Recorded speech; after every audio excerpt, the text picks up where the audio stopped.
All right, moving on to our next award, we have the Helen Henderson Literary Award. And for this, I would like to invite Rebecca Wood, CILT's peer and PDM coordinator, to present it. Rebecca? Thanks, Darren. Hello, everyone. As Darren said, my name is Rebecca Wood. I'm SILT Parenting with a Disability Network Coordinator and Peer Support Coordinator.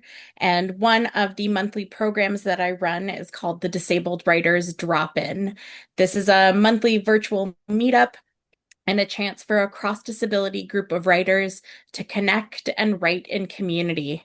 Each month, we choose a theme like connection, bravery, light, and I provide prompts to spark the creativity of emerging and experienced writers.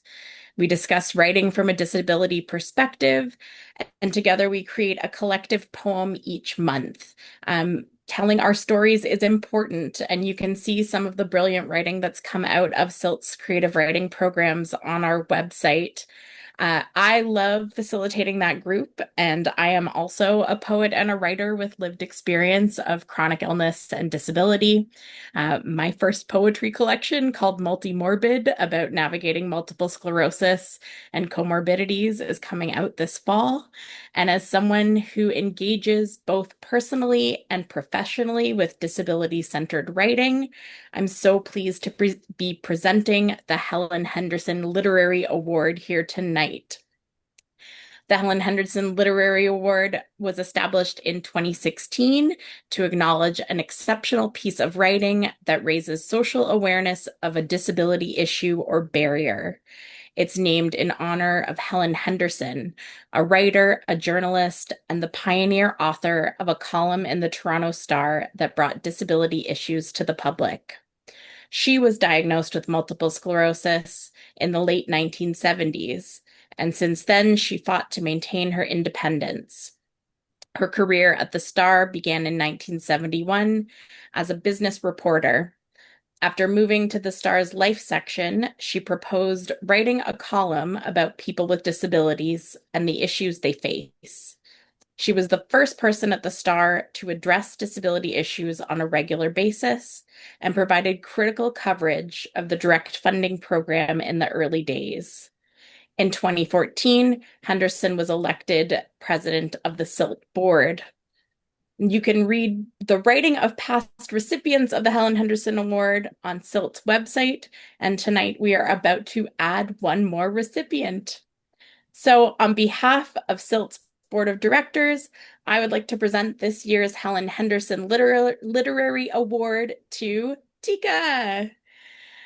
Tika is an Academy Award-winning songwriter for Learn to Swim, a powerful singer, composer, and multidisciplinary storyteller, known for her commanding presence as a stage performer.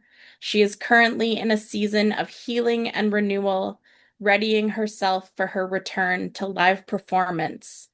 Her work spans music, film, and community spaces, always centering the voices and stories too often left unheard.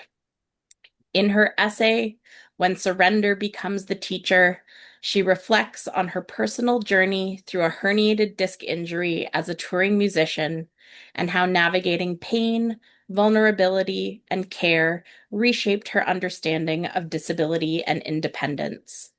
She explores the ways the music industry, societal expectations, and even personal relationships often fail to recognize invisible disability and the need for care. This essay highlights how support, accessibility, and attentive care can transform survival into growth and foster resilience within communities living with disability. Tika is here this evening to accept the award, and we want to offer you congratulations, and I will give you the floor if you want to share a few words. Oh my God, thank you. Oh my, thank you, Rebecca. Thank you so much to CILT. Thank you, Sarah, and just everyone at CILT for this incredible honor.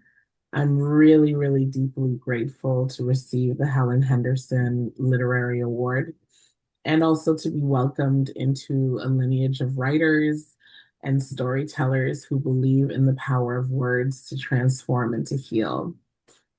When I wrote When Surrender Becomes a Teacher, it really came from a place of listening to my own body, to my own healing, and to the lessons that come when we decide to release the need to push or to perform. I never really imagined that this essay would reach others in the way that it has, and to have it recognized by CILT means really more than I can say.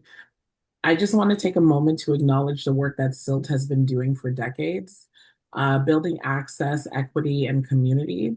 As you celebrate 40 years of CILT and 30 years of direct funding, this award reminds me how essential it is that disabled voices, disabled stories, and disabled leadership remain at the center of cultural and community conversations.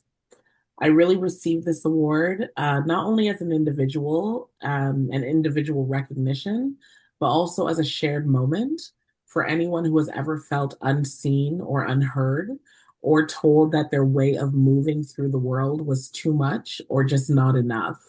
Our stories matter, our voices matter, and our healing matters. I want to thank you again for this honor and for all the work that you continue to do in creating spaces where our voices are celebrated and uplifted. I am truly, truly humbled, and I carry this with immense gratitude. Thank you so, so much. Wonderful. Thank you, Tika. Let's all take a second to unmute and share our congratulations. Congratulations, Tina. Congratulations. Congratulations. Yay. Thank you.